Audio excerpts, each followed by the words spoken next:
Good morning, this is the Paradise Unicorn Priestess bringing you day 170 of A Course in Miracles, the Yin translation where we use female words. This would be June 19th if you're starting at the new year. Holy Week. This is Palm Sunday, the celebration of victory and the acceptance of the truth. Let us not spend this Holy Week brooding on the crucifixion of God's child, but happily in the celebration of her release. For Easter is the sign of peace, not pain. A slain Christ has no meaning, but a risen Christ becomes the symbol of the child of God's forgiveness on herself, the sign she looks upon herself as healed and whole. This week begins with palms and ends with lilies, the white and holy sign the child of God is innocent. Let no dark sign of crucifixion intervene between the journey and its purpose, between the acceptance of the truth and its expression. This week, we celebrate life, not death, and we honor the perfect purity of the child of God and not her sins. Offer your sister the gift of lilies, not the crown of thorns, the gift of love, and not the gift of fear. You stand beside your sister, thorns in one hand and lilies in the other, uncertain which to give. Join with me now and throw away the thorns, offering the lilies to replace them. This Easter, I would have the gift of your forgiveness offered by you to me and returned by me to you. We cannot be united in crucifixion and in death, nor can the resurrection be complete till your forgiveness rests on Christ along with mine. A week is short, and yet this Holy Week is the symbol of the whole journey the child of God has undertaken. She started with the sign of victory, the promise of the resurrection already given her. Let her not wander into the temptation of crucifixion and delay her there. Help her to go in peace beyond it, with the light of her own innocence lighting her way to her redemption and release. Hold her not back with thorns and nails when her redemption is so near, but let the whiteness of your shining gift of lilies speed her on her way to resurrection. Easter is not the celebration of the cost of sin, but its end. If you see glimpses of the face of Christ behind the veil, looking between the snow-white petals of the lilies you have received and given as your gift, you will behold your sister's face and recognize it. I was a stranger, and you took me in, not knowing who I was. Yet, for your gift of lilies, you will know. In your forgiveness of this stranger, alien to you, and yet your ancient friend, lies her release and your redemption with her. The time of Easter is a time of joy, not of mourning. Look on your risen friend and celebrate her holiness along with me. For Easter is the time of your salvation, along with mine. And again, we have Easter in June.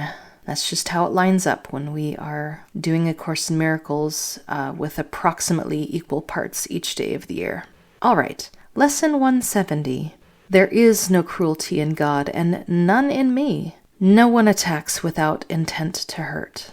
This can have no exception. When you think that you attack in self-defense, you mean that to be cruel is protection. You are safe because of cruelty. You mean that you believe to hurt another brings you freedom. And you mean that to attack is to exchange the state in which you are for something better, safer, more secure from dangerous invasion and from fear. How thoroughly insane is the idea that to defend from fear is to attack? For here, fear is begot and fed with blood to make it grow and swell and rage. And thus, fear is protected, not escaped. Today, we learn a lesson which can save you more delay and needless misery than you can possibly imagine. It is this: you make what you defend against, and by your own defense against it, is it real and inescapable. Lay down your arms, and only then do you perceive it false.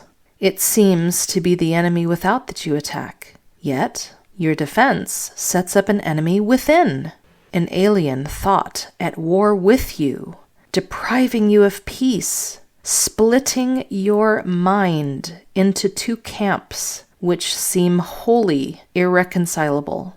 for love now has an enemy, an opposite, and fear, the alien, now needs your defense against the threat of what you really are. If you consider carefully the means by which your fancied self-defense proceeds on its imagined way, you will perceive the premises on which the idea stands. First, it is obvious ideas must leave their source, for it is you who make attack and must have first conceived of it. Yet, you attack outside yourself and separate your mind from her who is to be attacked. With perfect faith, the split you made is real. Next are the attributes of love bestowed upon its enemy. For fear becomes your safety and protector of your peace, to which you turn for solace and escape from doubts about your strength and hope of rest in dreamless quiet. And love is shorn of what belongs to it and it alone. Love is endowed with attributes of fear.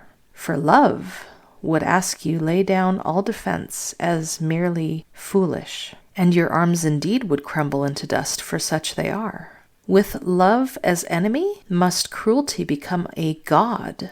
And gods demand that those who worship them obey their dictates and refuse to question them. Harsh punishment is meted out relentlessly to those who ask if the demands are sensible or even sane. It is their enemies who are unreasonable and insane, while they are always merciful and just. Today, we look upon this cruel god dispassionately, and we note that though her lips are smeared with blood and fire seems to flame from her, she is but made of stone. She can do nothing. We need not defy her power. She has none, and those who see in her their safety have no guardian, no strength to call upon in danger, and no mighty warrior to fight for them. This moment can be terrible, but it can also be the time of your release from abject slavery. You make a choice, standing before this idol, seeing her exactly as she is. Will you restore to love what you have sought to wrest from it, and lay it before this mindless piece of stone? Or will you make another idol to replace it? For the god of cruelty takes many forms. Another can be found. Yet do not think that fear is the escape from fear. Let us remember what the text has stressed about the obstacles to peace.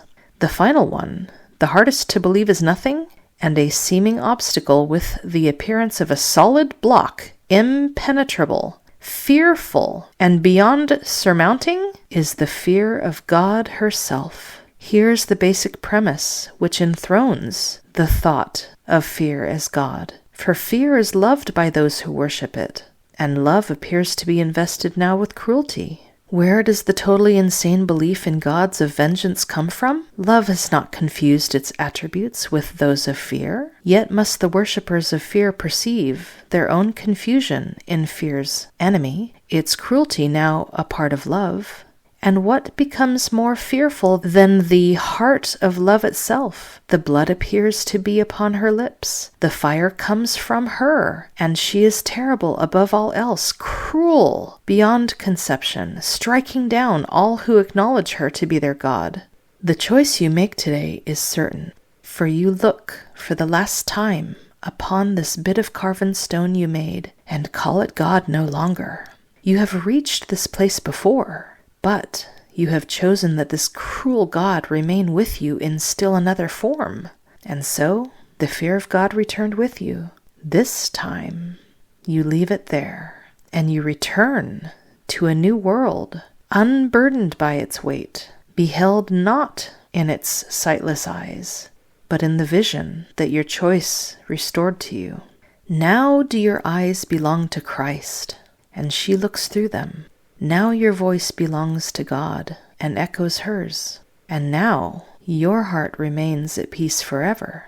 You have chosen her in place of idols, and your attributes given by your Creator are restored to you at last. The call for God is heard and answered. Now has fear made way for love, as God herself replaces cruelty. Mother, we are like you. No cruelty abides in us, for there is none in you. Your peace is ours, and we bless the world with what we have received from you alone. We choose again and make our choice for all our sisters, knowing that they are one with us. We bring them your salvation as we have received it now, and we give thanks for them who render us complete. In them we see your glory, and in them we find our peace. Holy are we because your holiness has set us free, and we give thanks. Amen. This lesson today is a beautiful complement to the text explaining to us that the final, last, and deepest fear, the darkest fear, is the fear of God. It's like the final end boss of the video game. And it's like, hey, in this video game, you've come again and again, and you've come up against this end boss, and you did not pass the test. You did not choose love. And is it any wonder that our monotheistic religions of first Judaism, then Christianity, and then Islam, created in the heart of man in that order, is based on the original idea of a punishing God, a great big ego in the sky. And I have to wonder, what would it be like to be raised from childhood with no other idea of God but what is taught in A Course in Miracles, where we are taught clearly that love is always gentleness, that there is no such thing as tough love. There is no cruelty in God, and none in me, and none in you. Anything else is an illusion to be let go of. We are to be cured of our insanity, of our addiction to drama, and in the end, our addiction to form, because we won't need it anymore when we've given up cruelty, the illusion of cruelty, the dream of cruelty, the nightmare of cruelty. This lesson refers to fear as the alien thought within us that robs us of peace. And I have spoken in the past of this idea that the way A Course in Miracles describes our melting and disappearing into the oneness of God, of form of all kinds being finished forever and given up to be replaced by knowledge, I can find this idea terrifying at times, certainly. And I've called A Course in Miracles' description of God alien. And now, as this lesson refers to fear as the alien, I am considering that perhaps ever since the alien of fear entered my heart, it made my mother, God, love, seem alien to me. I am now alienated from what love actually is, as long as there is fear in me. And so the soul work, the hard question is to really ask myself, am I ready to give up my addiction to cruelty? Am I ready to seek out every last particle of root down in the depths of what I search out in myself? That's the work. May it be a happy and joyful work, far more than a painful one. So happy practicing!